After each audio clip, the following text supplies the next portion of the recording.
तर यहाँ त दलाल राजतन्त्र सुरु भइसकेको छ। यहाँ त प्रजातन्त्र छैन, यहाँ त दलाल तन्त्र सुरु भएको छ।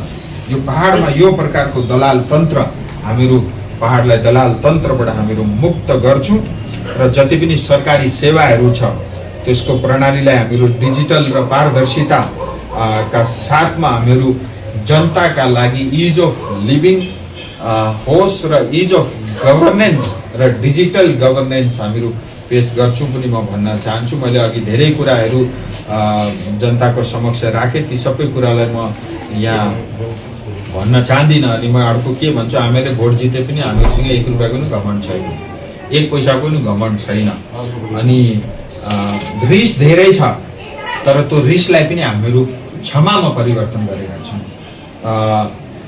स्वार्थ पनि धेरै छ, किनभने यो यहाँ सुगुनको परिस्थिति पुग्नका लागि नेता होइन जनताले कति भोगेको छ त्यो हामीहरूलाई थाहा छ, कति परिवारहरू शहीद भएका छन्। तर त्यो स्वार्थलाई पनि हामीहरू त्यागेर चाहिँ हामीहरू एउटा सेवाको भावनाले सरकारमा बसेर जनताका लागि हामीहरू काम गर्छौं र जति पनि अहंकार छ भने त्यो अहंकारलाई पनि एउटा विनम्रताका साथमा नम्र रूपमा हामीहरू त्यसलाई परिवर्तन गरेर जनताको एउटा सेवक भएर हामीहरू काम गर्छौं, त्यो पनि म भन्न चाहन्छु। र यो सरकार या विधायक या सांसद या पहाडमा पनि हामीहरूले काम गर्दा यो मेरो यो उसको यो फलानाको भनेर हामीहरू काम गर्दैनौँ। म सम्पूर्ण जनसाधारणको जति पनि बीजेपीका नेताहरू छन्, टीएमसी का नेताहरू छन्, कार्यकर्ताहरू छन्, पञ्चायत समितिका मेम्बर, कोहीसँग भेदभाव हुँदैन हो। हामीहरूले पालामा त्यो भेदभाव भोगेका छौँ।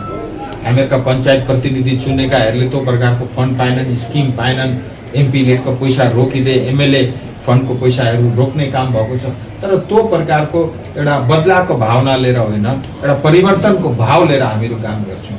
कुनै बीजेपीएमका नेताका तपाईको सभासददेखि लिएर कुनै पञ्चायत समितिका मेम्बर, प्रधान या कोही समितिका चेयरम्यान छन् भने उहाँको जति पनि मतलब योजनाहरू, स्किमहरू उहाँको जति पनि अधिकार क्षेत्रमा आउँछ त्यो उहाँहरूले पाउँछन्। यो भिडियोलाई पनि म स्पष्ट भन्न चाहन्छु, विगतका दिनमा धेरै भिडियोहरू मात्रै चाहिँ है, म नाम लिनु पर्दाखेरि म अहिले पनि नाम लिएर तोकेर भन्न सक्छु। मैले फोन गर्दा पनि नटेर्ने, मैले बात गर्दा पनि नटेर्ने, त्यस्ता खालका भिडियो पनि मैले यो पहाडमा देखेँ। अस्पतालमा जाँदाखेरि, थानामा जाँदाखेरि निकै मयौँ भने आज म त खोज्छिन भन्छु। आज देखेँ नि, आज जनताको पावर कति हुँदो रहेछ। त्यो प्रकारका अहंकार राख्ने, त्यो प्रकारका अधिकारीहरू पुलिसमा पनि केही व्यक्तिहरू छन्। बरु कालिम्पोङमा त पुलिसको काम त मैले अझसम्म ठिकै देखेँ, तर अधिकारीहरूले बेसी यहाँ माथिका थिए। त्यो प्रकारको बेहोराले गर्दा आज जनताले यो परिवर्तन ल्याएको र सत्ता परिवर्तन भइसक्दा आज बेहोरा हेर्नुहोस् कति छिटो परिवर्तन भएको छ। तर बुद्धि आयो, लेट आयो भने ठिकै छ। मेरो स्पष्ट गर्न छ, अधिकार कसैसँग भेदभाव नगर्नु। क्वेसनमा आउँछु, कसैसँग भेदभाव नगर्नु। जसको जो अधिकार छ त्यो अधिकार सुनिश्चित गर्ने यो जनप्रतिनिधिको र अधिकारीको र पुलिस प्रशासनको हाम्रो जिम्मेदारी हो। यो हाम्रो अवश्य गर्छु भन्दै मेरो कुरा म यही समाप्त गर्न चाहन्छु। अब तपाईँ इच्छेको कुरा लिएर है, म पनि इच्छेबाट बिलोङ गर्छु। विगत दिनमा सांसदज्यूसँग म पनि तल खोलामा म पनि गएको छु समय होइन। त्यहाँबाट पछाडि अलिकति प्रेसर भयो एमएलएले, त्यहाँबाट इच्छेलाई के अरे हामी अब बलुवा गिटी हामी केही पनि दिँदैनौँ भन्ने एमएलएले त्यो पनि भन्नु, विगत पूर्व एमएलएले होइन, त्यो उहाँले त्यो पनि भन्नुभएको थियो। तर कतिवटा असुविस्ता भएछ, घरहरू चर्केर अब त्यो हामीले गएर सबै खिचेर त्यति बेला सांसदज्यू पनि जानुभएको हो होइन, त्यहाँ हामीले सबै खिचेर देखायौँ। तर अब अहिलेको स्थितिमा भन्नुहुँदैछ, अब सांसदज्यूले भन्नुहुन्छ भोलिको दिनमा उनीहरूले अलिकति अहिले भाजपापट्टि उनीहरू लोयल हुँदैछ, नरमपना उहाँले देखाउनु। भोलिको दिनमा अब त्यो कुरो म तपाईँलाई भन्छु कि हर साल पानी पर्छ, वर्षा हुन्छ, नदीमा बालुवा गिटी ढुङ्गा आउँछ, बग्छ। एउटा प्रक्रिया छ, सरकारी प्रक्रिया छ। हर साल मनसुन सिजनका बादमा त्यो रोयल्टीहरू दिने, मतलब ढुङ्गा बालु गिटी उठाउनु पर्छ, किनभने खोला मतलब पुरिँदै जान्छ र बाढको स्थिति उत्पन्न हुन्छ भनेर त्यो एउटा नेचुरल प्रोसिजर हो। तर त्यो सरकारी जुन व्यवस्था छ त्यसको उल्लङ्घन गरेर गैरकानुन हुँदैनन् त्यस्ता व्यक्तिले हाम्रो भारतीय जनता पार्टीमा सामेल गर्दैन।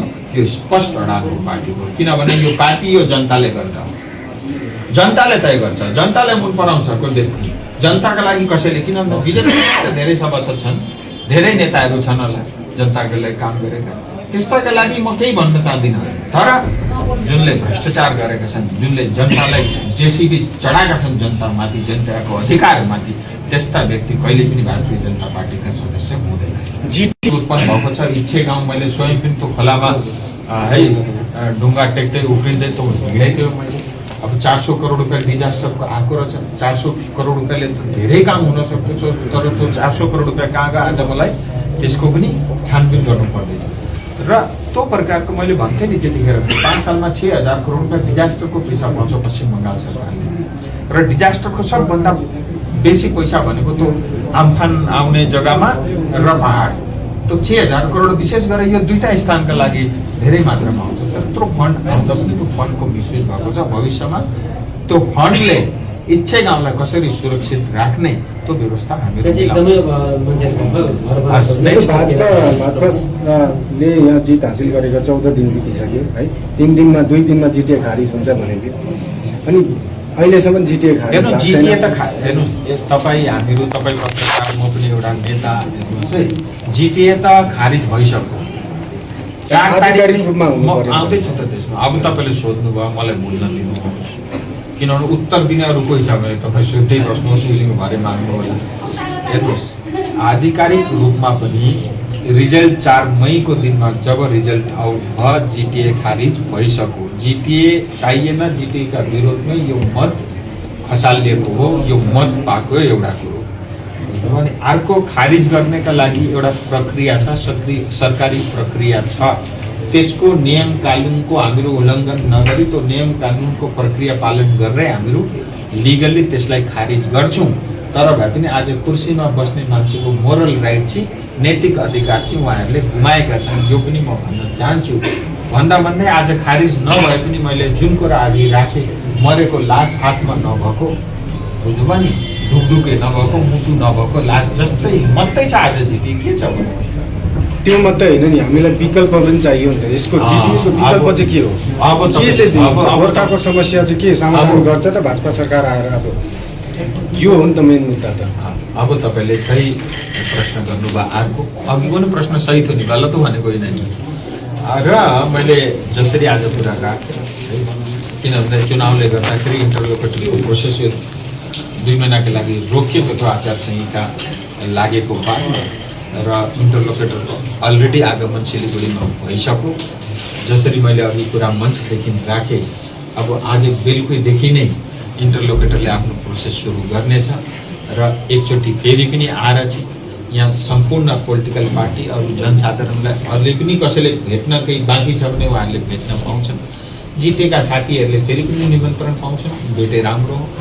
र सँगसँगै यसपालिको भेटघाटमा पश्चिम बङ्गाल सरकारको मुख्यमन्त्री, चिफ सेक्रेटरीसँग पनि उहाँको वार्ता हुन्छ। र एउटा कुरो म तपाईँलाई जनसाधारणलाई भन्न चाहन्छु, आज जति चिन्ता मलाई छ स्थायी समाधानको, संवैधानिक समाधान